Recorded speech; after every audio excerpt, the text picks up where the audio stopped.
Good morning, students. Today I am going to discuss next topic of chapter carboxylic acid. First of all, we are discussing physical properties of carboxylic acid. First three members of carboxylic acid have a pungent smell. जो पहले तीन member होते हैं उनकी pungent smell होती है. The next five members has point pleasant smell and high members have a smell. Next, a physical state. Monocarboxylic acid containing up to 10 carbon atom or are colorless liquid. High members are colorless waxy solid.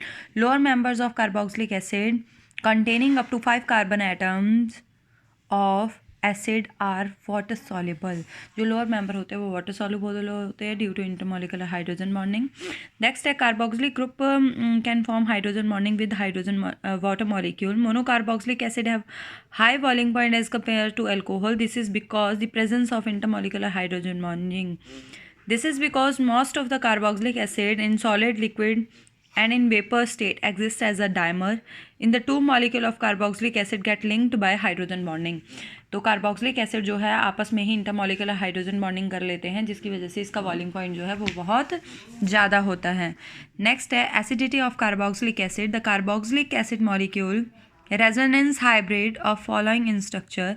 तो ये resonance stabilise होते हैं जब ये आगे shift होता है, ये आगे शिफ्ट होता है तो यार को लूज कर दिया पॉजिटिव और negative charge. In this structure, second oxygen atom of OH group carry positive charge.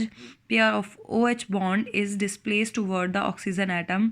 Due to this, the displacement of electron, the release of proton takes place, and the carboxylate ion is formed. इस तरीके से कहते हैं H positive ion loose करने पे carboxylate ion बनाते हैं और ये जो नेगेटिव चार्ज है दो ऑक्सीजन पे डिस्पर्स हो जाता है, इसीलिए ये एसिडिक इन नेचर होता है. The carboxylic ion formed is also resonance stabilized. This was found that the both carboxylic acid and carboxylate ion are resonance stabilized. However, resonance stabilization of carboxylic ion is better than that of the carboxylic acid. जो carboxylate ion है उसकी जो resonance stabilization है वो carboxylic acid से ज़्यादा होती है. This is because the two resonating structure of carboxylic structure are not equivalent. दोनों रेजोनेटिंग स्ट्रक्चर कहते हैं इक्विवेलेंट नहीं होते हैं. While the resonance structure for carboxylic acid is equivalent. और जो कार्बोक्सिलेट आयन है इनके जो स्ट्रक्चर होते हैं वो इक्विवेलेंट होते हैं बट ये दोनों स्ट्रक्चर इक्विवेलेंट नहीं होते हैं, इसीलिए जो है कार्बोक्सिलेट आयन स्टेबल होता है. नेक्स्ट है resonance structure for carboxylate charge separation, thus it has a higher energy. तो जो ऊपर वाला है स्ट्रक्चर उसमें चार्ज सेपरेशन हो जाती है इसीलिए उसकी एनर्जी क्या होती है हायर होती है and the lesser stability.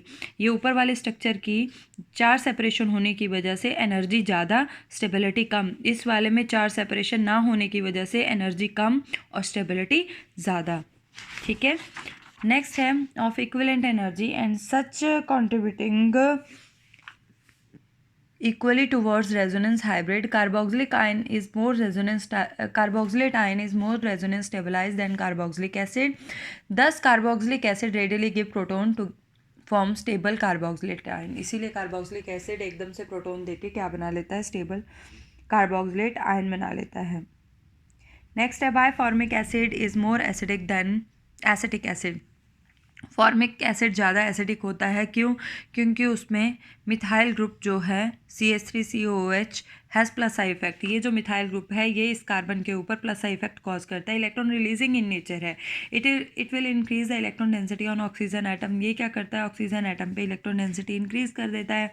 As such the release of H positive ion is difficult. ये देखो यहाँ पे बनाया हुआ है ना, ये CH3 इस पे इलेक्ट्रॉन रिलीज करता है जिसकी वजह से इस ऑक्सीजन पे इलेक्ट्रॉन डेंसिटी बढ़ जाती है और H का रिमूवल जो है वो डिफ़िकल्ट हो जाता है. But in case of formic acid कोई भी इलेक्ट्रॉन रिलीजिंग ग्रुप नहीं है तो इस पर कम इलेक्ट्रॉन डेंसिटी होती है और ये H को इजीली रिलीज़ कर देता है. इसीलिए फॉर्मिक एसिड ज़्यादा एसिडिक इन नेचर है as comparison to acetic acid.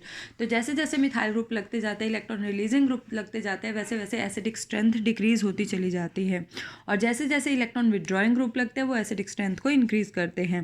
तो नेक्स्ट है effect of substituent on the acidic strength of carboxylic acid. Formic acid is more acidic than acetic acid. Acetic acid is more acidic then propanoic acid. Propanoic acid is more acidic then butanoic acid. तो acidic strength किसकी सबसे ज़्यादा ज़्यादा होगी जिसमें कम methyl group होंगे या methyl group होंगे ही नहीं।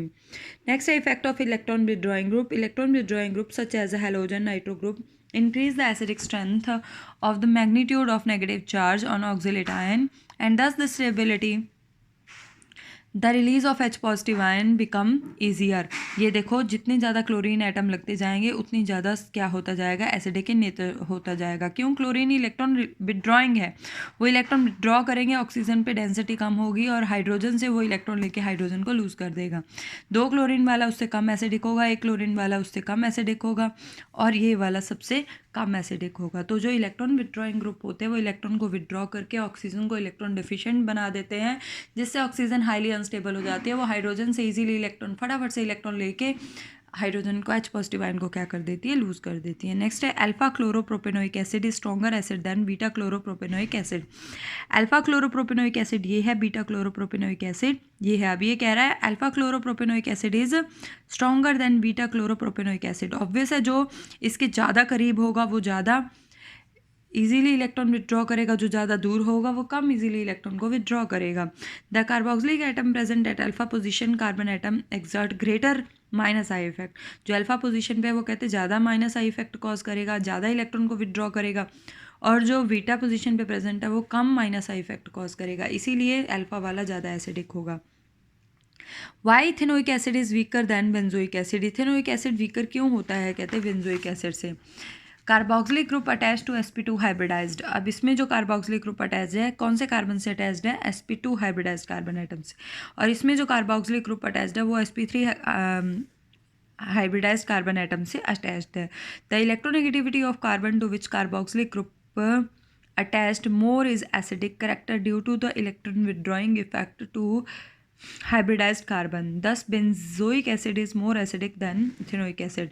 अब कहते क्या हो रहा है यहाँ पे, जो रिंग है ये वाला जो कार्बन है ये ज़्यादा इलेक्ट्रोनेगेटिव है और ये वाला जो कार्बन है वो कम इलेक्ट्रोनेगेटिव है। जितना ज़्यादा इलेक्ट्रोनेगेटिव कार्बन होगा उतना ही ज़्यादा स्टेबिलिटी होगी, और जितना कम इलेक्ट्रोनेगेटिव कार्बन होगा उतनी ही ज़्यादा कम स्टेबिलिटी होगी एसिड की। नेक्स्ट है why benzoic acid is weaker acid than formic acid. अब बेंजोइक एसिड फॉर्मिक एसिड से कम वीकर क्यों है? अब बेंजोइक एसिड में लगा है electron withdrawing group minus I effect. Benzoic acid phenyl group is attached, decreasing the COH group minus I effect. Hence, the phenyl group tends to increase the acidic strength by dispersing the negative charge on benzoate ion. जब ये electron को withdraw कर लेता है, electron को withdraw करता है तो नेगेटिव चार्ज, ये देखो यहाँ पे रेजोनेटिंग स्ट्रक्चर है, जब रेजोनेटिंग स्ट्रक्चर इसकी ड्रॉ होती है H लूज़ करने के बाद ये नेगेटिव चार्ज जो है 2 ऑक्सीजन पे डिस्पर्स होता है इस तरीके से। जब जितना ज़्यादा नेगेटिव चार्ज का जितने ज़्यादा ऑक्सीजन पे डिस्पर्सल होगा उतना ही ज़्यादा वो एसिडिक इन नेचर होगा। तो देखो mesomeric effect on COH group tends to destabilize the benzoate ion. जो मीजोमेरिक इफेक्ट है COH ग्रुप पे वो क्या कर देता है, बेंजोएट आयन को डिस्टेबलाइज कर देता है। Increase the negative charge on oxygen atom, और ऑक्सीजन पे नेगेटिव चार्ज को इंक्रीज कर देता है। It may be noted that as a result the overall acidic strength tends to decreases. Benzoic acid is weaker acid than formic acid, इसीलिए benzoic acid जो है weaker acid है formic acid से। क्या होता है, जो रिंग है, रिंग से ये जो बेंजोइक ग्रुप है ये ऊपर की तरफ इलेक्ट्रॉन क्या कर लेता है, खींच लेता है। ठीक है, ये वाला जो COH ग्रुप है ज़्यादा ये क्या करता है, रिंग से इलेक्ट्रॉन ऊपर की तरफ खींच लेता है। जब ये रिंग से ऊपर की तरफ खींचता है तो इस पर इलेक्ट्रॉन डेंसिटी और ज़्यादा बढ़ जाती है और हाइड्रोजन का रिमूवल क्या हो जाता है, डिफ़िकल्ट हो जाता है। बट इस केस में ऐसा कुछ नहीं है, इसीलिए फॉर्मिक एसिड जो है इस केस में ऐसा कुछ नहीं है, इसमें कोई भी मिथाइल ना इलेक्ट्रॉन रिलीजिंग लगा है ना इलेक्ट्रॉन विड्रॉइंग लगा है, तो ये क्या है, बेंजोइक एसिड से ज़्यादा एसिडिक इन नेचर है। नेक्स्ट है why acetic acid is stronger acid than phenol. Both aliphatic carboxylic acid and phenol have a tendency to release proton. Why acetic acid is stronger acid than phenol. Phenol में कोई भी resonating stabilise structure नहीं बनता, phenol से ज़्यादा acidic इसलिए क्योंकि phenol पे जो नेगेटिव चार्ज है वो सिर्फ एक ही ऑक्सीजन पे डिस्पर्स होता है। After losing H positive ion phenol form phenate ion, stable phenate ion. In finite, negative charge is dispersed over only one oxygen atom, but in case of carboxylate ion negative charge is dispersed over 2 oxygen atom.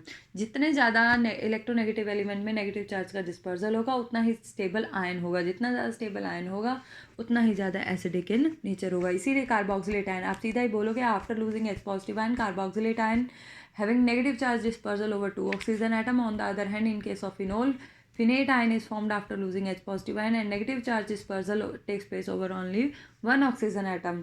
Hence, more greater the number of negative charge dispersal over more oxygen atom, more is the acidic strength. जितनी ज़्यादा negative charge का dispersal जितने ज़्यादा electronegative element पे होगा उतनी ही ज़्यादा क्या होगी, एसिडिक स्ट्रेंथ होगी। नेक्स्ट है effect of substituent on carboxylic acid. जब हम बेटा इलेक्ट्रॉन विड्रॉइंग ग्रुप लगाते हैं, ऑर्थो पोजीशन पे लगाते हैं, मेटा पे लगाते हैं, पैरा पे लगाते हैं, तो क्या इफेक्ट होता है? Electron withdrawing group increase the acidic strength of aromatic carboxylic acid. तो ये क्या करते हैं, कार्बोक्सिलिक एसिड की एसिडिक स्ट्रेंथ को इंक्रीज करते हैं।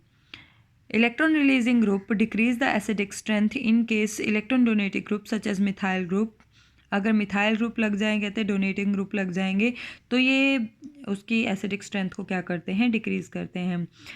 As a result the ion become unstable and the acidic strength decreases. Acid weakly effect the more pronounced when the substituent present at para position in a ring than in meta position. ठीक है, तेरा position पे कहते हैं ज़्यादा effect cause करता है as comparison to meta position. In case electron withdrawing group such as nitrochlorofluorobromo present, as a result become stable, hence the acidic strength increases.